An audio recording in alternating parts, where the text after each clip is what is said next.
Assalamualaikum warahmatullahi wabarakatuh. Gimana kabarnya anak-anak? Semoga dalam keadaan sehat walafiat.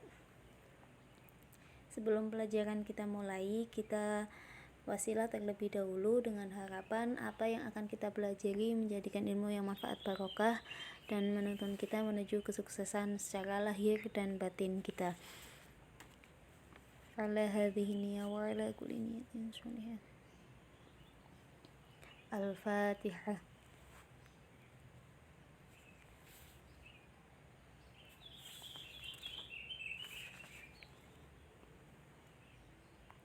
Oke.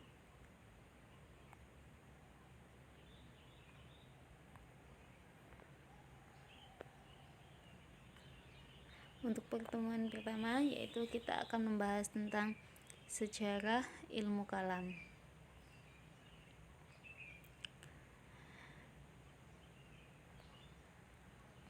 Sejarah ilmu kalam itu kita akan membahasnya mulai dari pada masa Nabi Muhammad nih, pada masa Nabi Muhammad. Ketika Nabi Muhammad masih hidup, umat Islam itu masih bersatu padu, belum ada aliran atau firqah. Jadi mereka itu masih belum ada golongan-golongan atau firqah-firqah atau aliran-aliran. Apabila terjadi perbedaan pemahaman terhadap suatu persoalan, mereka, para sahabat langsung berkonsultasi kepada Nabi. Jadi ketika ada sesuatu yang menjanggal dalam pikirannya, mereka, para sahabat langsung menemui Kanjeng Nabi untuk minta fatwanya, untuk meminta kelurusannya apa yang menjanggal dalam pikirannya. Dengan petunjuk Nabi tersebut, maka segala persoalan dapat diselesaikan dan para sahabat mematuhinya. Jadi apa yang diucapkan oleh Rasulullah, mereka akan langsung mengiyakan karena mereka tahu kalau dasar hukum yang kedua yaitu dari al-hadis, yaitu ucapan Rasulullah. Kemudian Rasulullah pun juga melarang para sahabat untuk memperdebatkan sesuatu yang dapat memicu perpecahan.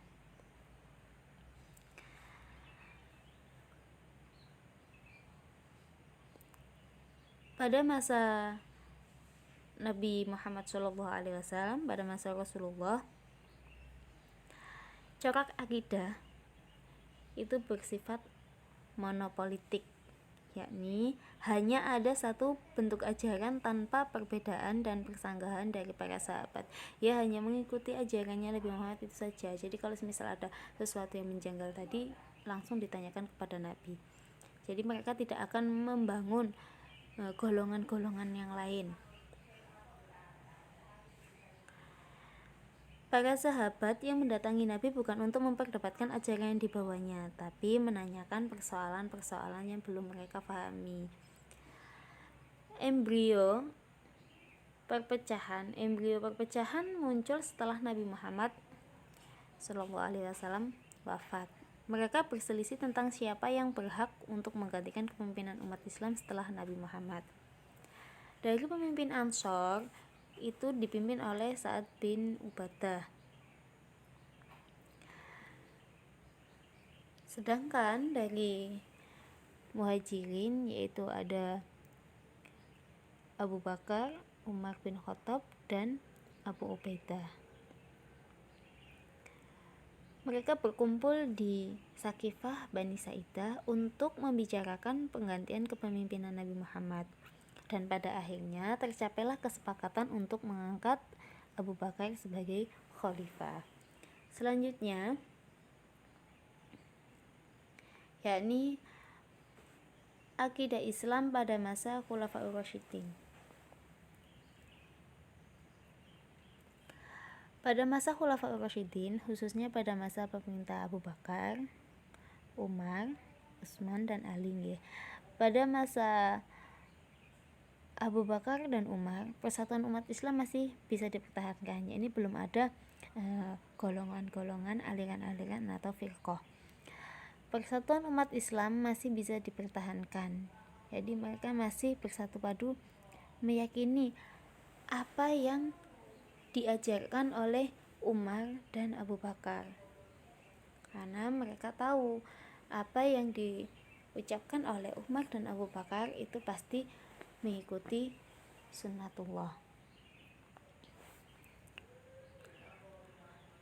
Meskipun pada awal masa kekhalifahan Abu Bakar sempat muncul beberapa nabi palsu dan keengganan mereka yang tidak mau membayar zakat, namun semua permasalahan dapat diatasi oleh Abu Bakar, yaitu pada masa Abu Bakar.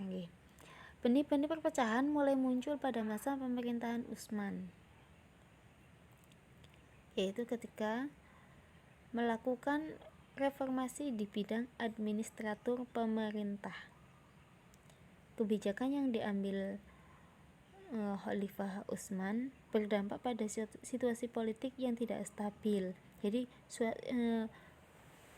politik pada masa Utsman tersebut tidak stabil karena kebijakan-kebijakan yang diambil oleh Utsman, diantaranya yaitu dia mengangkat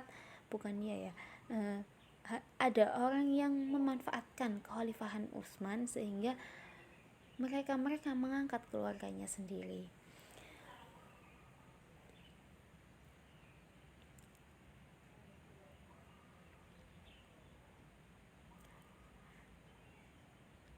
Situasi politik yang tidak stabil pada masanya mencapai puncaknya, yaitu ketika terbunuhnya Khalifah Utsman. Peristiwa yang menyedihkan dalam sejarah Islam ini dikenal dengan istilah al-fitnah al-kubra, yakni fitnah yang besar. Peristiwa ini dianggap sebagai pangkal atau pucuknya munculnya firqah-firqah dalam Islam. Ini sudah mulai muncul. Intrik politik tidak menjadi reda dengan meninggalnya Utsman. Jadi ketika Utsman dibunuh itu tidak menjadi reda, tapi di situ mulai muncul. Bahkan pertikaian semakin membesar dengan terjadinya perang Jamal, yaitu pasukan Khalifah melawan pasukan Sayyidah Aisyah. Kemudian perang Siffin, yaitu pasukan Khalifah melawan pasukan Muawiyah bin Abi Sufyan. Perang Jamal yaitu Khalifah Ali bin Abi Thalib melawan pasukan Sayyidah Aisyah diselesaikan Khalifah Ali dengan baik. Namun upaya damai ditempuh untuk mengakhiri perang Siffin melalui perundingan atau tahkim, justru membuat umat Islam terpecah menjadi beberapa golongan. Kelompok Ali bin Abi Thalib terpecah menjadi dua golongan. Yang pertama yaitu golongan Syiah. Golongan Syiah inilah golongan yang tetap setia kepada Ali. Kemudian golongan yang kedua itu golongan Khawarij, yaitu golongan yang memisahkan diri dari pasukan Ali bin Abi Thalib. Di luar Syiah dan di luar Khawarij ada golongan pendukung Muawiyah bin Abi Sufyan. Jadi ada 3 golongan. Kemudian pada masa ini tema utama perdebatan yang menjadi perdebatan dalam akidah, yakni perdebatan para mutakalim tentang hukum orang mukmin yang melakukan dosa besar. Jadi poin utama yaitu perdebatan mutakalimin, yakni ahli dalam ilmu kalam yang mendebatkan tentang orang mukmin, orang yang beriman yang melakukan dosa besar. Kemudian yang ketiga pada masa Bani Umayyah. Pada masa ini perdebatan di bidang akidah sudah sangat tajam. Kondisi ini terjadi karena kedaulatan Islam sudah mulai kokoh, sehingga umat Islam semakin leluasa untuk mengembangkan pemikiran yang sebelumnya tidak disentuh. Masuknya pemeluk Islam yang berasal dari berbagai daerah yang masih membawa alam pikiran dari keyakinan sebelum umat Islam juga menjadi faktor pengembangan ilmu kalam. Jadi orang Islam yang masuk Islam tapi dia pemikirannya masih pemikiran jahiliyah, itu bertanya-tanya, sehingga muncullah beberapa aliran-aliran. Begitu pula umat Islam mulai tertarik mendiskusikan tentang qadar dan isti'anah.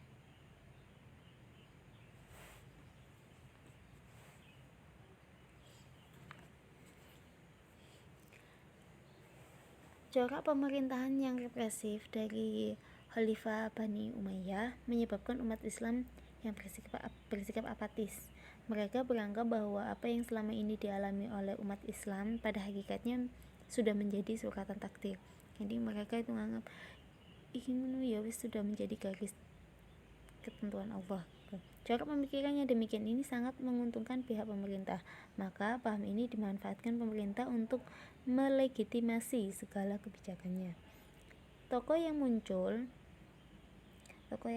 pertama yaitu Jaham bin Abi Sufyan. Inilah yang kemudian dikenal dengan aliran Jabariyah. Jadi yang pertama muncul pada masa Bani Umayyah yaitu aliran Jabariyah. Pada akhirnya ada reaksi dari sebagian umat Islam yang menginginkan adanya perubahan, sehingga muncullah teologi baru yang menandingi paham Jabariyah, yaitu penggerak Ma'bad al-Juhani, Ghailan ad-Damashqi, dan Ja'ad bin Dirham. Mereka inilah tokoh golongan Qadariyah. Adapun sikap para sahabat yang masih hidup pada masa itu, yaitu seperti Ibnu Umar, Jabir bin Abdullah, Anas bin Malik, Ibnu Abbas, dan Abu Hurairah beserta sahabat yang lain, tidak mau terlibat dalam perdebatan tersebut dan bahkan menolak. Sahabat-sahabat tersebut tidak mau memperdebatkan antara Jabariyah dan Qadariyah. Sehingga muncullah pemikiran yang cerdas, yaitu seorang sahabat tokoh Hasan al-Basri yang kemudian dijadikan rujukan oleh mayoritas umat Islam dengan pendapatnya bahwa orang mukmin yang melakukan dosa besar dipandangi sebagai orang fasik, tetapi dia tidak keluar dari golongan mukmin. Hasan al-Basri itu berpendapat kalau orang yang melakukan dosa besar dia tetap beriman, tapi dia termasuk golongan orang yang fasik. Kemudian pada masa Bani Abbasiyah. Pada masa ini, hubungan antara bangsa Arab dengan bangsa Ajam itu berarti bangsa luar Arab mencapai puncaknya. Komunikasi yang intens ini lebih corak pemikiran yang baru di dunia Islam. Gerakan penerjemahan filsafat Yunani dan Persia gencar dilakukan. Jadi menerjemahkan pemikiran-pemikiran tokoh Arab diterjemahkan sesuai dengan bahasa mereka, sehingga terjadi transfer ilmu pengetahuan yang berasal dari luar Islam. Corak pemikiran ini kemudian dikembangkan oleh para pemikir Islam dan disiplin ilmu yang dikenal dengan ilmu kalam. Jadi dipadukan pemikiran Arab kemudian diterjemahkan, kemudian diambil lagi oleh Arab untuk dijadikan disiplin ilmu yang dikenal dengan ilmu kalam. Para mutakalimin mulai menulis karya pemikiran mereka dalam bentuk kitab-kitab yang sistematis. Seperti Abu Hanifah menulis Al-Alim wal Muta'alim dan kitab Al-Fiqhul Akbar yang mempertahankan akidah Ahlussunnah, yaitu karangan Abu Hanifah. Antusiasme para pemikir ilmu kalam semakin berkembang pesat pada masa pemerintahan Al-Ma'mun. Pada pemerintahan Al-Ma'mun ketika Bani Abbasiyah, ilmu kalam menjadi disiplin ilmu yang mandiri dari ilmu hukum yang sebelumnya masih termasuk ilmu hukum. Jadi ketika Al-Ma'mun itu ilmu kalam sudah berdiri sendiri. Padahal sebelum Al-Ma'mun mulai dari Bani Umayyah, kemudian pada masa Khulafaur Rasyidin, pada masa pemerintahan Khalifah Utsman itu masih masuk pada al-fiqhul ilmu. Pada pemerintahan Al-Ma'mun dan Al-Wathiq, aliran Mu'tazilah dijadikan sebagai paham resmi. Jadi paham resmi ini sudah mulai digencarkan pada masa Bani Abbasiyah, yaitu menggunakan aliran atau paham Mu'tazilah. Sehingga para ulama yang berpengaruh diuji akidahnya yang dalam sejarah dikenal dengan minhah. Minhah ini pengujian akidah.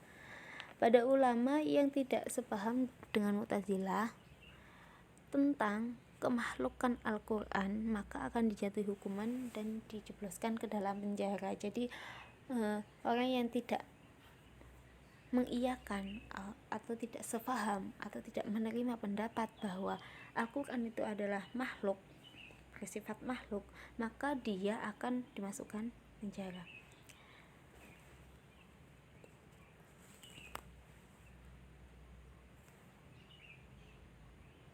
Tindakan Al-Ma'mun yang menggunakan tangan besi tersebut berdampak pada hilangnya simpatik umat Islam terhadap Mu'tazilah dan akhirnya dijauhi oleh masyarakat. Dalam keadaannya demikian, muncullah Hasan al-Basri yang merupakan murid utama dari Al-Jubai Al-Mu'tazili, mengeluarkan pemikiran garis tengah dengan menggunakan dalil nakli dan dalil akli untuk menopang argumentasi akidahnya. Jadi Hasan al-Basri itu mempertengahi antara pemimpin Al-Ma'mun dengan para masyarakat. Itu ditengahi oleh Abu Hasan al-Asy'ari. Kemudian muncullah tokoh yaitu Abu Mansur al-Maturidi yang mempunyai corak pemikiran yang sama dengan Abu Hasan al-Asy'ari. Adapun paham akidah yang dikembangkan oleh Abu Hasan al-Asy'ari dan Abu Mansur al-Maturidi dapat tersebar luas karena beliau mempunyai murid-murid yang mampu mengembangkan pemikiran gurunya. Di antaranya murid-muridnya Abu Bakar al-Baqillani, Abu Ishaq al-Isfayini, Imamul Haramain al-Juwaini, dan Imam al-Ghazali. Selanjutnya, akidah pada masa Bani Abbasiyah. Pada masa ini, sesudah Bani Abbasiyah ya. Pada masa ini, paham Asy'ariyah dan Maturidiyah mengalami perkembangan yang sangat pesat, sehingga menjadi paham mayoritas umat Islam. Corak pemikiran yang mudah dipahami dan mampu mengkolaborasikan antara dalil nakli, yakni dalil Al-Quran, dan dalil akli, yaitu dalil yang berasal dari akal atau filsafat. Aliran ini kemudian dikenal dengan sebutan Ahlus Sunnah wal Jamaah dan menjadi paham mayoritas umat Islam. Pada permulaan abad ke-8 muncullah Taqiyuddin Ibnu Taimiyah di Damaskus yang berusaha membongkar beberapa pemikiran Al-Asy'ariyah yang dianggapnya tidak murni bersumber dari Al-Quran dan Al-Hadis. Pemikiran Ibnu Taimiyah ini kemudian dikenal dengan gerakan Salafi. Pada perkembangan selanjutnya muncullah pemikiran-pemikiran Islam yaitu seperti Ibnu Qayyim Al-Jauziyah, Jamaluddin Al-Afghani, Rashid Ridho, Muhammad Abduh, dan Muhammad bin Abdul Wahhab. Selanjutnya peristiwa tahkim. Peristiwa tahkim ini terjadi ketika pada masa Khalifah Ali bin Abi Thalib setelah Khalifah Utsman bin Affan wafat. Ali bin Abi Thalib menerima estafet kepemimpinan dalam situasi yang sulit. Peristiwa pembunuhan Utsman bin Affan menjadi beban yang sangat berat untuk diselesaikan. Muawiyah merasa representasi keluarga Utsman mengajukan tuntutan agar Ali bin Abi Thalib memprioritaskan pengusutan pembunuhan Utsman. Sebenarnya Ali bin Abi Thalib sudah sungguh-sungguh berupaya membongkar kasus pembunuhan Utsman, tapi belum berhasil. Muawiyah bin Abi Sufyan tidak mau membaiat Ali bin Abi Thalib dengan secara terang-terangan.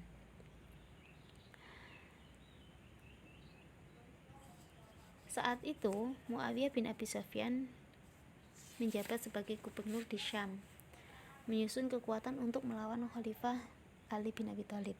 Pada akhirnya pertempuran keduanya terjadi pada bulan Safar tahun 37 Hijriah atau 657 Masehi. Dalam pertempuran Siffin, Pasukan Ali hampir mencapai kemenangan. Amr bin As dari pihak Muawiyah mengamati pasukan semakin terpojok dan menuju kepada kekalahan, maka mengajukan usul supaya diadakan perundingan. Usulan tersebut pada awalnya dilakukan ketulusan oleh Ali. Namun pada akhirnya Ali menerima ajakan damai setelah didesak oleh sebagian pasukannya. Jadi ketika pertempuran antara Ali dengan Muawiyah bin Abi Sufyan, Ali sudah hampir menang. Akan tetapi kemudian Amr bin Abi Sufyan mengajukan usul untuk perdamaian. Awalnya Ali tidak mau karena mengetahui kalau itu bukanlah jalan yang terbaik, tapi atas desakan para pasukannya akhirnya Ali menerima. Domatul Jandal adalah lokasi yang disepakati untuk dijadikan tempat perundingan. Peristiwa perundingan antara pihak Ali dan pihak Muawiyah inilah kemudian dikenal dengan sebutan tahkim atau arbitrase. Masing-masing delegasi berjumlah 400 orang. Ada yang mengatakan 100 orang. Wakilah delegasi Ali dipimpin oleh Abu Musa al-Asy'ari. Jadi Ali itu dipimpin oleh Abu Musa al-Asy'ari, sedangkan delegasi Muawiyah dipimpin oleh Amr bin As. Dalam dialog antar delegasi Ali dan Muawiyah, dicapailah suatu kesepakatan bahwa untuk meredakan pertikaian maka harus diturunkan dari jabatan. Jadi Ali harus diturunkan dari jabatannya kekhalifahan, Muawiyah pun juga harus diturunkan dari jabatannya sebagai gubernur. Amr bin As meminta kepada Abu Musa untuk menyampaikan hasil kesepakatan terlebih dahulu, baru kemudian dirinya. Alasannya Amr bin As adalah untuk menghormati Abu Musa al-Asy'ari karena lebih dulu masuk Islam dan usianya lebih tua. Jadi Abu Musa al-Asy'ari menyampaikan hasil kesepakatan, kemudian menurunkan jabatan Ali. Kemudian nanti akan diikuti oleh Amr bin As yang akan membacakan keputusan dan akan menurunkan Muawiyah.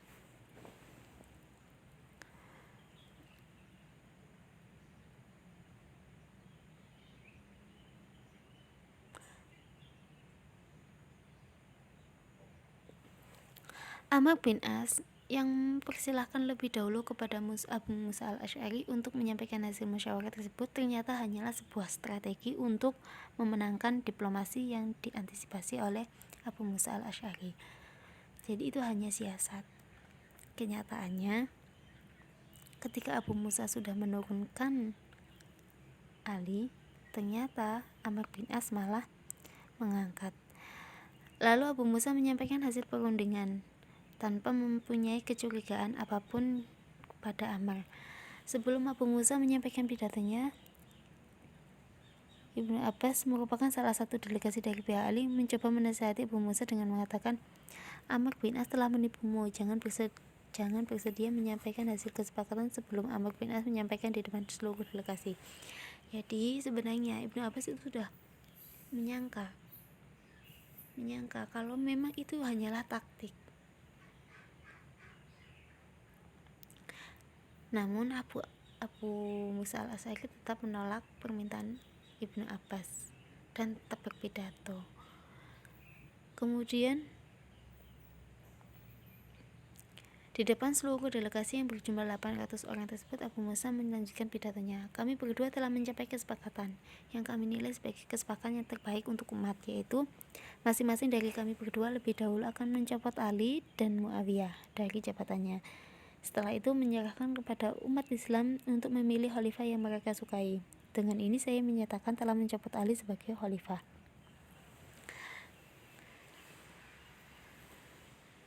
Dan seperti yang didugaan Ibnu Abbas, ketika Amr bin As berbicara di depan semua delegasi, dia berkata, kalian telah mendengar sendiri bahwa Abu Musa al-Asy'ari telah mencopot jabatannya Ali bin Abi Thalib, dan saya sendiri juga ikut mencopot seperti yang dilakukan Abu Musa al-Asy'ari. Dengan demikian, dan mulai saat ini juga saya menyatakan bahwa Muawiyah adalah khalifah pemimpin umat.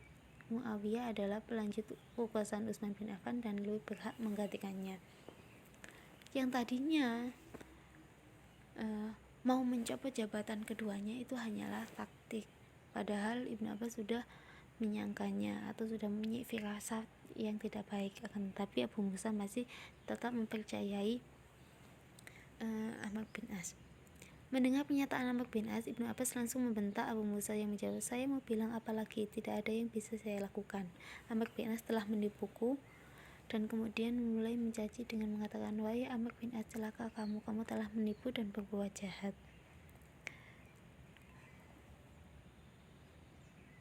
Bisa dibayangkan bagaimana kacaunya dan gaduhnya suasana Daumatul Jandal pada saat itu. Seluruh pendukung Ali tentu sangat kecewa. Sebaliknya, pendukung Muawiyah merasa senang dan bersukaria. Setelah kejadian kacau itu, Abu Musa meninggalkan kota Daumatul Jandal dan menuju Mekah. Sementara Amr bin As dan anggota delegasinya meninggalkan Daumatul Jandal untuk menemui dan memberitahu Muawiyah tentang hasil tahkim, sekaligus mengucapkan selamat kepada Muawiyah sebagai khalifah. Dan inilah kekuasaan dinasti Umayyah di Damaskus.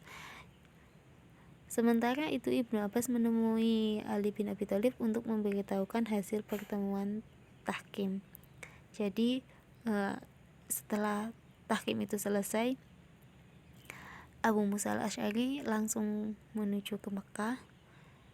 Ibnu Abbas memberitahu kepada Ali tentang hasil pertemuan tahkim. Begitu pula Amr bin As kembali lagi ke Damaskus untuk memberitahukan kepada Muawiyah. Dampak dari peristiwa tahkim tersebut yaitu maka umat Islam terpecah menjadi 3 faksi, yaitu satu kelompok yang tetap setia kepada Ali bin Abi Thalib yang kemudian menjadi embrio kelompok Syiah. Yang kedua, pecahnya kelompok Ali yang kemudian disebut Khawarij. Yang ketiga yaitu kelompok yang mendukung Muawiyah bin Abi Sufyan. Pada awalnya aliran Khawarij hanya memperdebatkan persoalan politik, jadi politik saja awalnya, namun kemudian menjalar kepada persoalan akidah. Misalnya sikap mereka terhadap Utsman, Ali bin Abi Thalib dan Muawiyah yang dinilai sebagai kafir karena dianggap mencampur adukan antara yang hak dengan yang batil, yaitu yang benar dan yang salah itu dicampur adukan menurut mereka. Karena itu mereka merencanakan membunuh Ali, Muawiyah bin Abi Sufyan dan Amr bin As. Rencana pembunuhan tersebut dirancang dengan matang.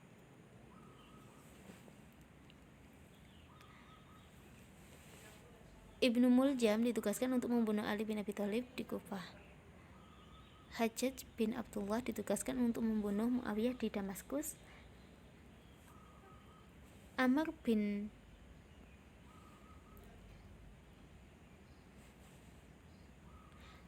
Bakar ditugaskan untuk membunuh Amr bin As di Mesir. Namun pada akhirnya yang berhasil dibunuh hanyalah Ali bin Abi Thalib, sedangkan Muawiyah hanya mengalami luka-luka dan Amr bin As selamat dari pembunuhan itu karena tidak ke masjid dan hanya berhasil membunuh Kharijah yang dikira Amr bin As. Jadi ketika di masjid, Amr bin As itu Kharijah itu dikira Amr bin As. Karena kemiripan rupanya, akhirnya Amr bin Bakar itu membunuh Kharijah, bukan membunuh Amr bin As.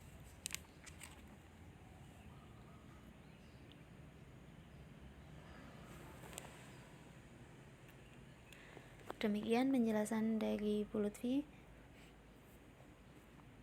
Jika ada yang ditanyakan, silakan komentar melalui e-learning